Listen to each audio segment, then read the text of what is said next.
was unbelievably trappy. It's Brighton versus Manchester United. Brighton plus 180, been winning home and away, scoring goals. I heard some so-called expert said, oh, Brighton have not scored 2 goals, blah, blah, blah. And then I'm looking, I'm thinking they've scored 2 goals in like 4 of the last 7 games or something. Man United, yeah, they flattered the other night in winning comfortably against a Brentford side who couldn't get anywhere near the ball. And Man United are at plus 150. When would you ever expect Man United to be plus 150 away at Brighton? That tells you everything. The draw is at plus 255. The goal market is at 2.5. The over being at minus 115. Mark O'Hare, dangerous game for both here. Couldn't go with Brighton at plus 180. Couldn't go with Man United at plus 150.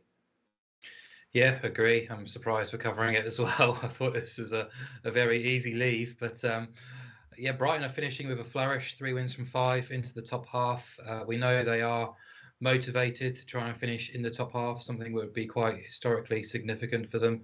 They have performed really well recently in some matches, particularly the Tottenham and Arsenal away games. Underwhelmed me a little bit at the Amex. Just 3 home wins all season. That's quite off-putting if you want to be with Brighton.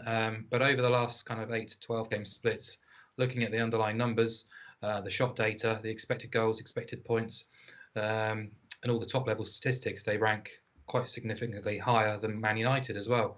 But we've said that throughout the season. You know, their underlying figures can be deceptive because what you see with your eyes doesn't necessarily match it. They don't have the quality that other clubs do in the final third to finish their opportunities, and they are prone to a clanger themselves. But you know, normally with Brighton, I'm quite keen to kind of get them on with a solid handicap start when they're underdogs, or at least have the draw covered if expectations are on. In this kind of fixture, I just don't want to be involved at all because United are so erratic. It's really quite hard to know what you're going to get with them. It just makes second guessing their games a bit of a lottery for me, and I'm just happy to leave them alone, to be honest. So rather than kind of just rumble on and say just a load of nonsense, I'm going to pass the baton to Stinch because I know it's his game and he's got quite a firm view on this match, and I absolutely do not. Yeah, but his view. Don't start getting excited, everyone, thinking he's going to come up with some kind of milestone. He is ducking the issue as well, knowing that his selection could come up and be a winner and still be nowhere near on the right side of the money line. Stinch, explain to us how you've dodged these bullets, because on the money line, all 3, Brighton at plus 180, Man United at plus 150, and the draw at plus 255 are all firm runners. Yeah, basically, I think this weekend in the Premier League has been one of the hardest for me in terms of where I'm trying to find value. So that's probably one of the reasons why I'm talking about this game. Secondly, I think it's definitely worth noting that for me, long term, like, I find it very difficult to side with Brighton because they put up so many good numbers, but they don't eventually convert those numbers into wins, and thus things that we're betting on winning bets. And that's the proof in the pudding at the end of the day. If they had a more clinical striker, I think it would be easier to get them on side more often. Man United, I think I've mentioned it a couple of times, they're not a team you want to back when they're big favourites. Not one bit. I remember we had a discussion a couple of weeks ago when they played Norwich at home, and I jokingly suggested, you should be betting Norwich, and they narrowly won that 3-2. But also, I think you really need to always remember that they do have world-class players that are capable of scoring something out of nothing and dragging them to victory, or at least, scoring the goals you need to win the bet. So given United are at plus 150, you mentioned it's not often you see United at 150. They were minus 105 in this match last season.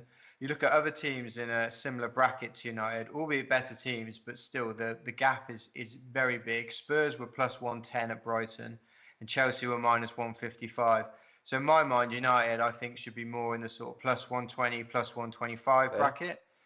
And having said all of that, I from memory, I thought, United seem to do quite well against Brighton. They seem to match up quite well tactically. And if you look at the matches, it's true. They've scored 20 goals in the last 8 meetings between the two sides, scoring 2+ in all of those games. So the bet I'm going for here is, as you kind of alluded to, is I'm going to avoid the match odds because you can't trust either of these teams to win matches. But I think what you can take away from this is that United to score over 1.5 goals is a bigger prize than I think it should be at plus 135. Which is where I'm going with. Basically, as I said before, I'm looking to get back-to-back teams or back matches with goals, given the trends we mentioned at the beginning of the show. And this one just felt about right, considering the fact that Brighton have also conceded 2 or more goals in 8 of their last 12 games.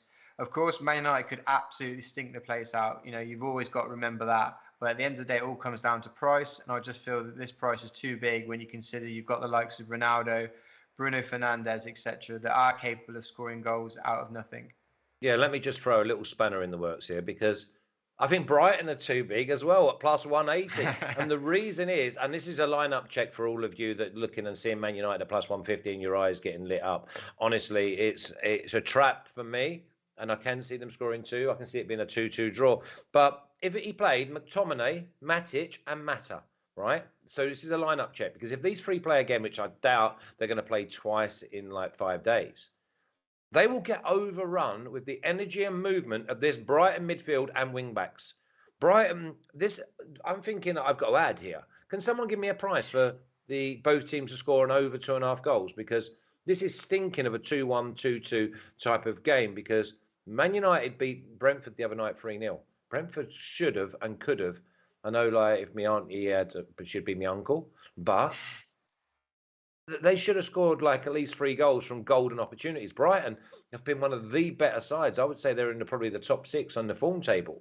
And the way they're playing will absolutely destroy Man United. But there again, you've got Man United who can get something out of nothing. So I'm really interested in that. Plus 120 Flash. Plus 120. I'm gonna add that. And that brings in Stinch's bet as well of obviously Man United winning 2-1 or it being a 2-2 draw. But I don't see any clean sheets here. It's both teams to score and over 2.5 goals for me at plus 120. Let's have a little look at the official pick prior to the ad. And it's Man United team total over 1.5 at plus 135. So we've given you a plus 135 and a plus 120.